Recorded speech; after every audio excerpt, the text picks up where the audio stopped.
Oiê! Olha, para esse vídeo eu sugiro que você pegue lápis e papel, porque serão trabalhados muitos conceitos e pode ser útil anotar, tá bom? Vou falar hoje sobre tipos de brincadeira. É muito importante a gente conhecer os tipos de brincadeira para conseguir aprender a olhar todas as camadas do brincar das crianças. Se a gente já sabe que brincar e aprender caminham juntos, então vamos lá pensar mais sobre isso. O convite é para que a gente comece esse vídeo lembrando de uma brincadeira que você brincava bastante quando criança. Chegue mais próximo possível de reviver esse momento. Para um pouquinho e tente imaginar, lembrar, ver você criança brincando. Pensa um pouquinho nisso. Lembre-se. Feche seus olhos se for preciso. Vai vir alguma imagem aí. É possível que venha uma imagem de uma brincadeira sensório-motora. Vamos saber o que é isso? Brincadeira sensório-motora era aquela que a gente brincava muito explorando o próprio corpo. E as crianças bem pequenas fazem isso o tempo todo. Elas exploram, sobem, descem, pulam, investigam a partir do próprio corpo. Essa brincadeira, ela não exclui a imaginação, sabe? Porque a gente nunca vai saber bem o que a criança está imaginando enquanto ela está ali absorta pelo movimento corporal. Mas a gente sabe que prioritariamente o primeiro prazer dela é pelo pulso do movimento. Exemplos. Uma criança brincando de pega-pega. Brincadeira sensório-motora. É claro que ela pode estar fazendo de conta, ela pode estar imaginando que ela é um dinossauro que vai pegar as presas e tudo mais. Pode, mas então aí tem uma mistura entre o faz de conta e uma brincadeira sensório-motora. Vamos trazer para um bebê menorzinho. Sabe quando um bebê pega um objeto e começa a investigar esse objeto, explorar a partir da observação dele? Então, ali, de novo, ele está sentindo a textura desse objeto e tira e coloca e se movimenta a partir desse objeto. Ali também tem uma brincadeira sensório-motora. Vocês vão perceber no decorrer desse vídeo que as brincadeiras se misturam, mas é importante que didaticamente a gente faça a separação delas, tá bom? Então existe esse tipo de brincadeira e também o tipo de brincadeira que é a simbólica. Tanto uma quanto a outra envolvem cognição, pensamento, raciocínio, mas vocês vão perceber uma diferença importante. As brincadeiras simbólicas são aquelas que a gente já conhece bastante, que são as brincadeiras de faz de conta. Será que você aí, ao imaginar a sua brincadeira de criança, pensou numa brincadeira simbólica ou numa brincadeira sensório-motora? Se foi uma brincadeira simbólica, o que você estava fazendo? O que você estava imaginando? O que você estava fazendo de conta? A brincadeira simbólica pode envolver o jogo dramático, pode envolver os jogos construtivos, né, as brincadeiras construtivas, ou ainda os jogos de regras. São esses três tipos de brincadeiras que estão dentro da brincadeira simbólica. Vou repetir. Olha, ou é uma brincadeira dramática, ou uma brincadeira construtiva, ou ainda um jogo de regras. Quando a brincadeira é dramática, envolve então uma dramatização. Sabe, fazer de conta de casinha? Vamos fazer de conta que a gente está brincando de casinha? Vamos fazer de conta que eu sou o papai, que você é a mamãe, que ele é filhinho? Né? Então a brincadeira dramática pode envolver representação de papéis. E esses papéis podem ser representados pela própria criança, sendo ela mesma o papai ou a mamãe, ou mesmo por objetos que representam coisas. Sabe quando uma criança pega um objeto, por exemplo, uma boneca para representar o bebê? Ou ainda que ela pega um bloco de madeira e esse bloco de madeira representa um microfone. Também aí é um jogo dramático, uma brincadeira dramática. E as crianças vivenciam muito isso com muita frequência. Mesmo quando elas estão brincando assim com as brincadeiras sensório-motoras, como eu disse antes, ainda assim pode ter um jogo dramático aí. Agora, as brincadeiras construtivas, elas envolvem um movimento também simbólico, de representação, mas a partir das construções. Por exemplo, quando as crianças brincam com os blocos, sabe bloco de monta tudo? E que ela está montando ali uma casinha, é verdade, ali ela monta uma casinha, mas com esses objetos. Então, tem um objetivo de construir algo, né, para representar algo. Então aí sim é um jogo simbólico, mas que envolve a construção. E aqui, nessas brincadeiras construtivas, se enquadram também brincadeiras com tintas e escritas, lápis e papel e brincadeiras de representar por meio de construção, mesmo que seja a partir dos riscantes. Então aí entra a brincadeira construtiva.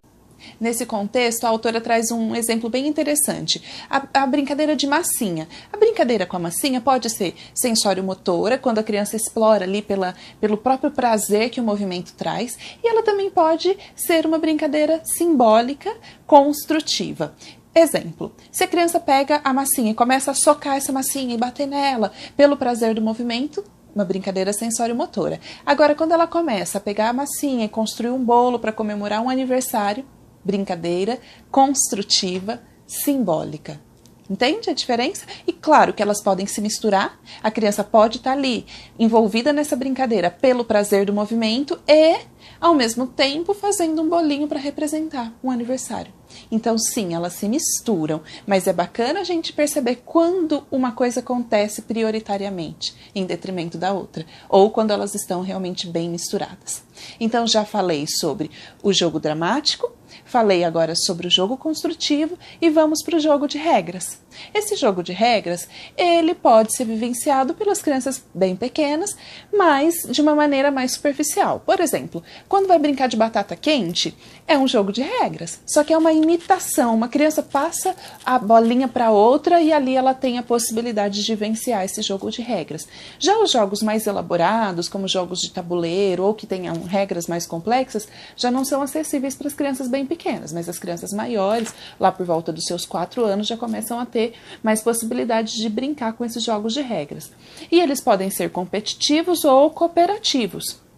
É quase que um consenso, né, que as crianças precisam vivenciar mais os jogos cooperativos do que os competitivos, especialmente porque elas estão ali nessa fase de construir a sua autoestima e perder nesse jogo pode ser difícil para ela. E aí são opiniões, vão ter educadores que vão dizer sim, mas a criança precisa elaborar essa frustração da perda logo cedo. Então depende daí da concepção de cada um, mas é possível a gente trabalhar, mesmo quando um jogo é competitivo, se você tiver a ideia de trabalhar mais os jogos cooperativos, é possível transformar o objetivo, readaptar. Às vezes parece difícil, mas eu vou dar um exemplo aqui. Por exemplo, jogo de bingo. O bingo, é claro que tem um ganhador, tem aquele que, opa, bingo, eu ganhei. Mas é possível que, se o objetivo final for terminar e que todos eles então terminem as suas cartelinhas na hora do bingo, ok. Ninguém precisa saber quem ganhou, quem perdeu, porque não teve perdedor, porque na verdade o objetivo ficou então em todos terminarem e preencher sua cartelinha. Entende? Então é só a gente reelaborar e pensar sobre o objetivo do jogo quando se quer trabalhar com a perspectiva dos jogos cooperativos. As brincadeiras sociais podem acontecer enquanto a criança está fazendo de conta, enquanto a criança está brincando de modo sensório-motor. Como? Olha, nós temos as brincadeiras que são associativas, tem também as brincadeiras que são paralelas e as brincadeiras que são solitárias, essas três. Falei para vocês que era melhor pegar lápis e papel, né? Vou repetir. Brincadeiras solitárias, associativas e as paralelas. Vou começar falando das solitárias. Sabe quando a criança pega algum brinquedo ou um objeto e vai brincar sozinha? Simples assim, uma brincadeira solitária. Isso pode acontecer por preferência da criança, porque ela prefere e se concentra mais quando está sozinha. E isso pode acontecer também porque ela gosta de observar para depois se adentrar numa brincadeira. Ou ela gosta de observar para se inspirar na própria brincadeira. Isso acontece e não tem problema nenhum a criança brincar de modo solitário. Às vezes a gente tem uma concepção aí de adulto, de solidão, de tristeza, que toda solidão é triste. E não. Muitas vezes a criança precisa estar sozinha para se centrar, para pensar melhor, para conseguir empreender os seus próprios projetos. A brincadeira paralela, ela acontece assim. Crianças brincando de forma paralela. Também é simples, tá vendo? Então, uma tá brincando de uma coisa, a outra tá brincando de outra, e pode, no tanque de areia, uma tá brincando com um caminhãozinho de areia, a outra fazendo bolinho, uma brincadeira pode até se misturar na outra, mas de modo paralelo, tá? Elas não têm uma interação tão significativa entre elas. Isso é comum acontecer com as crianças bem pequenas, com os bebês, mas também com as crianças maiores acontece. E aí nós temos a brincadeira associativa. Ah, eu tô me esquecendo, hein? Eu pulei uma, mas eu vou falar já já. Tem a brincadeira associativa e a cooperativa, que parece muito, mas é diferente. A associativa é assim, é como se fosse assim, a gente, um adulto, trabalhando, vários adultos no mesmo projeto, meio que paralelamente, mas um depende do outro, mas nem tanto. Vou dar também um exemplo, né? Nós estamos aqui brincando, todos nós juntos de carrinho. Um tá brincando com uma pista, o outro tá brincando no posto, o outro tá brincando como se fosse o lava-jato. Todos nós estamos ali, quase que envolvidos no mesmo tipo de brincadeira, mas um não depende muito do outro para brincar. Então essa é uma brincadeira associativa, todos nós num mesmo contexto, mas sem tanto envolvimento um com o outro. Já a brincadeira cooperativa, que essa sim já é mais elaborada, é mais comum às crianças maiores, é aquela em que a gente começa junto. Ó, vamos brincar de casinha? Ó, você é o papai, você é a mamãe, eu sou o filhinho, você vai ao mercado, eu vou levar a criança no médico e aí tem uma organização para brincar? Essa sim, então, é a brincadeira cooperativa. Eu disse que eram 3 brincadeiras sociais, né? Vou repetir, então. Brincadeira solitária, brincadeira paralela, brincadeira associativa e a cooperativa. E vejam, não tem nenhuma melhor que a outra, são só tipos de brincadeira.